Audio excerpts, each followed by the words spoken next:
This is our project here for today. It's this garage door. You see where there's been water intrusion up in here, and this coating is rotted out up back in here.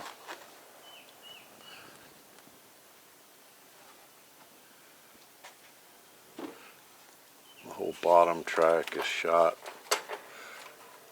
all up in here. This needs to be all put back together. Fit your hands in there. The mice are coming through. And let's look at the other end. The other end has a problem with this roller. It's not staying in its guide because the whole thing is shot in here. There's nothing holding it together anymore. Now, I've done a similar repair on the other side already. As you can see, it's sturdy, doesn't move at all. So it's a little involved. You have to take the whole panel off. You have to screw some wood back inside. And you have to put the whole thing back together again. This one on this side is a little bit worse. The outside on this one was really bad also. So I had to put some metal plating around here to hold this all together. These are going to need to be repainted soon, so I wasn't too worried about how the caulking looked on the outside. I'm going to come along here with a razor blade and cut it down. But that's the outside. Let's look at the outside of the other one. Actually here, let's look at the strip underneath. Shot. You can see here how loose the whole assembly is on there. There's nothing holding this strip in right here.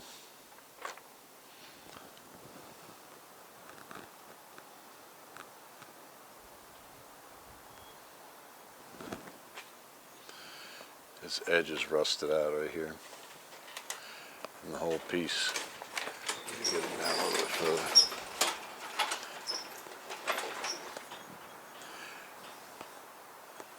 The whole piece just pulls down. There's nothing holding it.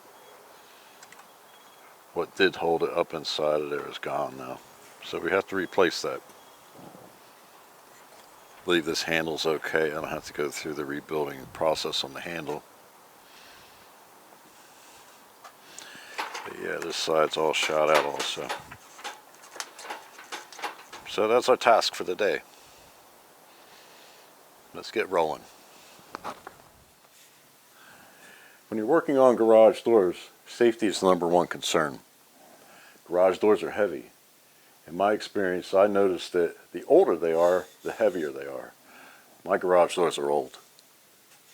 These springs assist you when you lift the door up. In other words, when the door is closed, these springs have tension on them.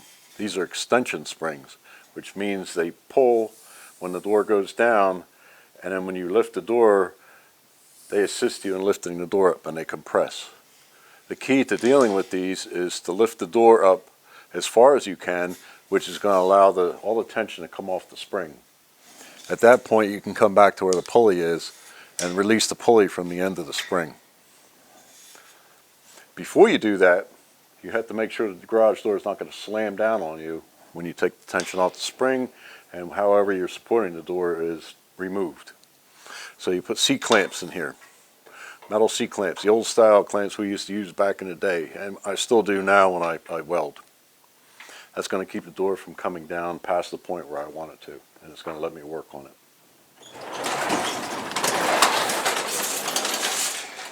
Springs keep it up, but I want to take all the tension off.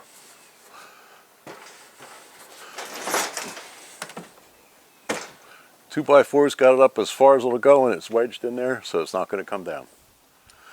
Once the garage door is open all the way, with the wood jammed underneath it, it's up past where it normally would go in the open position. Put a C-clamp here temporarily.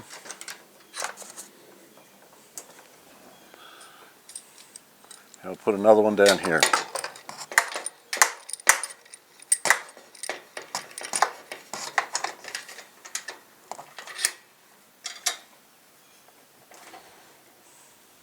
What we're going to do, after we get the spring disconnected, we're going to take this one off and we're going to lower the door down until the wheel hits this and jams on this. And that's going to give us the height we need to work on. Do this on each side. Here's our spring with all the tension off of it. You notice right next to it is the other side where the door is still closed. This is what you want right here, a loose spring. So what we're going to do, we're going to go up.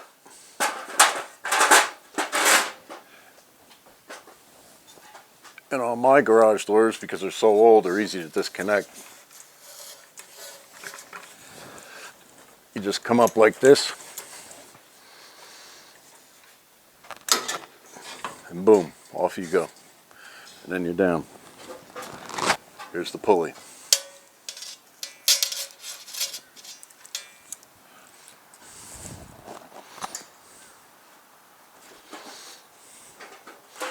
Now you can take and release that first clamp, the one that's holding it up.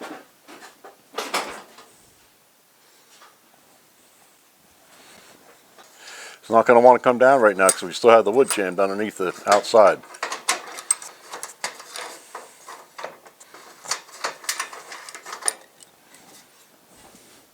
Now we're just going to take our board that we have. Be careful now because it's going to weigh more. Take your board and it's going to stop right there for you. The C-clamps are going to hold it up. That's the safest way I know how to do it. I've been doing it this way for years, working on garage doors. It's never failed me yet.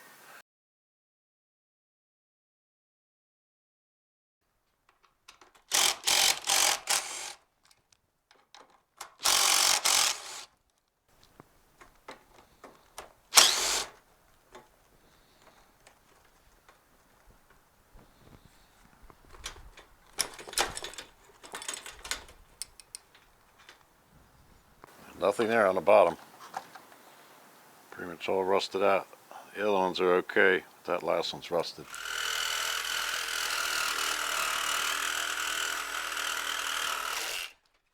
Don't waste your time trying to unbolt the carriage bolts off of here. They're so rusted and corroded.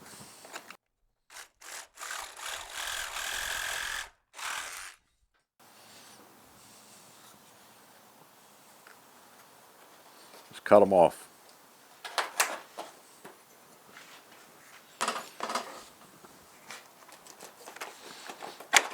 Don't waste your time trying to unscrew them. They're shot. So now, that's all that was holding it together. I'm just able to peel this down. It's keyed into the front if it's still relatively intact, so you have to kind of wiggle it around a bit.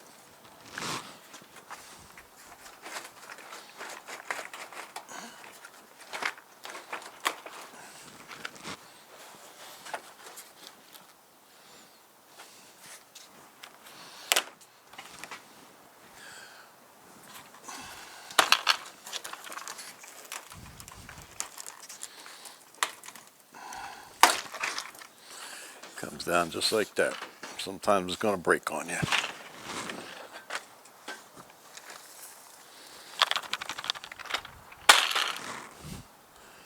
There we are. Now we're able to see the bottom of the garage door. This metal piece held everything together at one time. It's not anymore. As you can see, that's all shot. Nothing left. Okay, now here's underneath the door. You can see where the rot and the rust is taken over. So what we have to do is we have to take our grinder, cut along in here as close to this face as possible, and the same thing across the back. The idea is we have to open up this gap in here. That's going to allow us to put another piece of wood up in there and reinforce it. Some parts of it are in better shape than others. Towards the center it's not that bad, but as you get near the edges it gets worse. So it's all going to be ground out.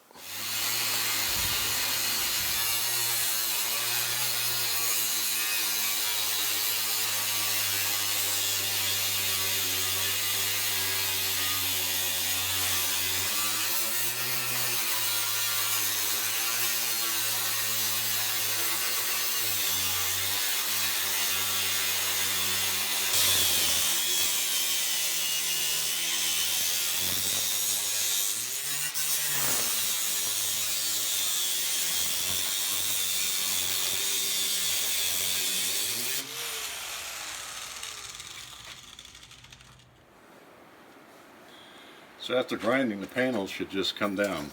Nothing holding them up anymore. The bottom was holding them in.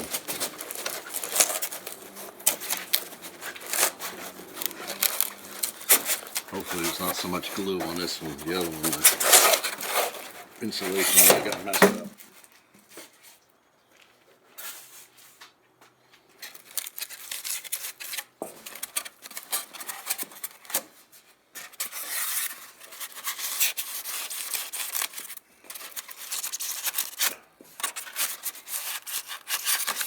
There we go. Okay, now the bottom is ground off and the panels are out. The styrofoam backing is out. This piece here is going to need clearance for our 2x up in there. We have a bunch of shiny metal in there, a bunch of rusty shiny metal.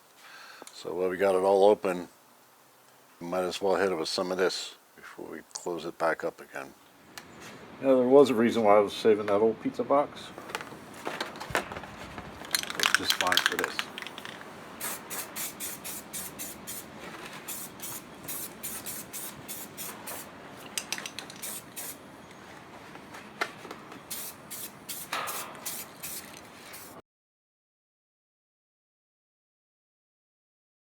I'm mocking up the 2x3 that's going to go in here along the bottom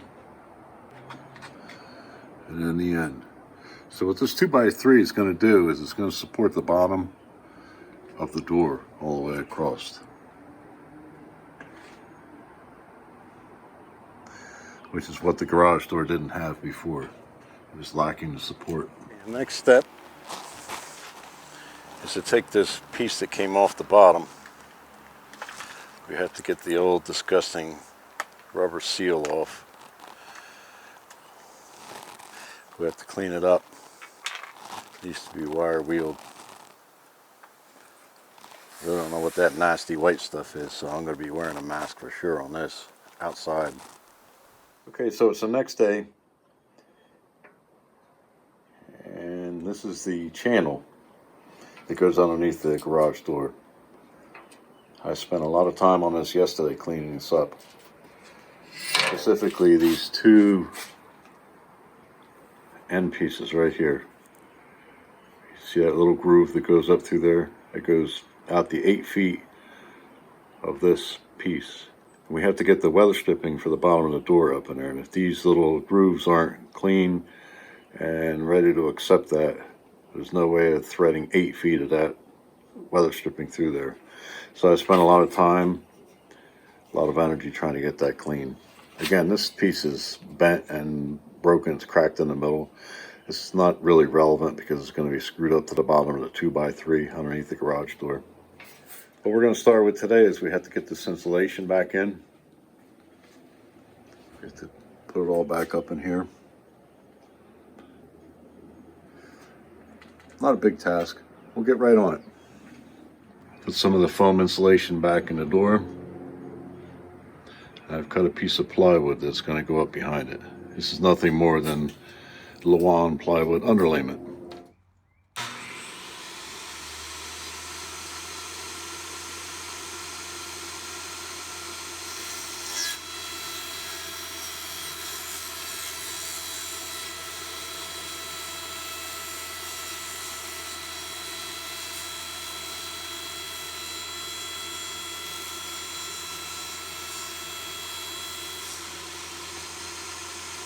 And the foam I've taken and cut a little bit out so I can slide up behind this with the plywood, and it keys up inside there.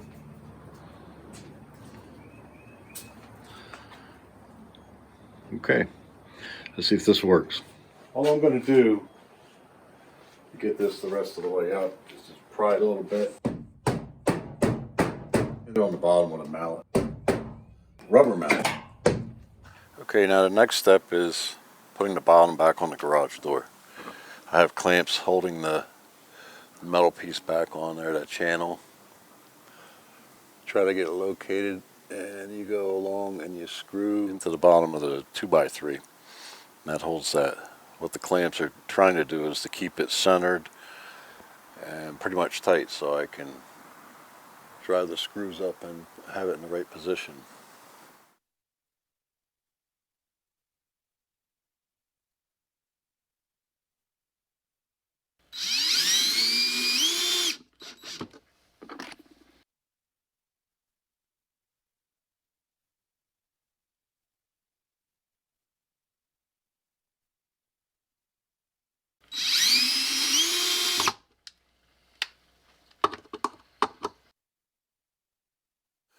Alright, now we're at the hardest part of the whole process.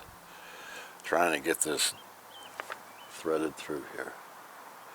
Yeah, it's going to be a long time, and I'm going to put a lot of soap on it. So we'll see what happens.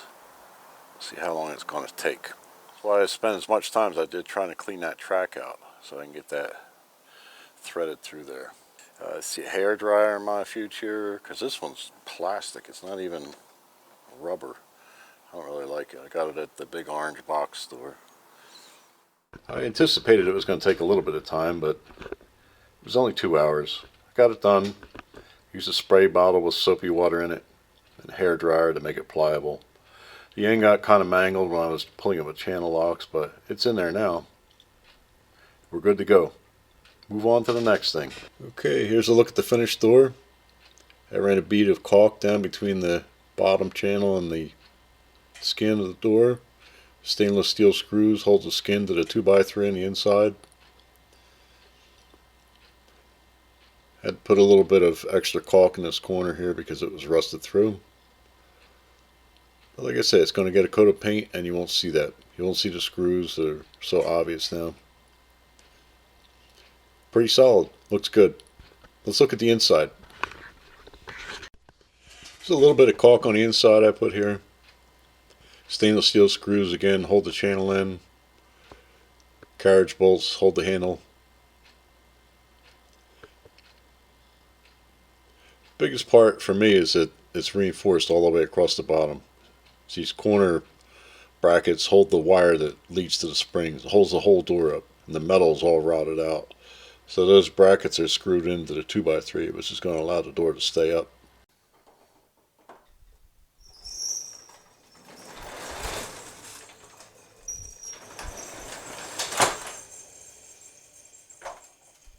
That project was long overdue. Thanks for watching. Don't forget to like and subscribe.